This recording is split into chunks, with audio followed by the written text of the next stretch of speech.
8. kerület, Tömő utcai lakás fűtés-korszerűsítése.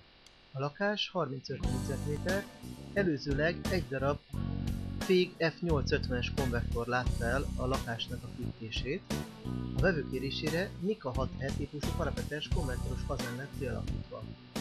A fűtésrendszer 3 darab radiátort tartalmaz, a régi F850-es konvektor helyére lett felszerelve a Nika 6-os konvektor fazán, és mellé egy radiátor, mert a konvektor fazán önmagában nem fűt.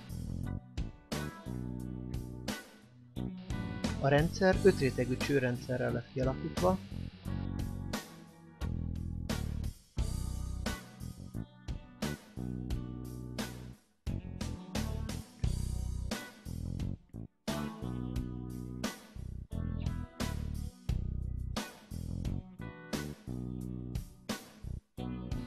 további 2 radiátor lett elhelyezve, egy az előszobában és egy másik kis szobában.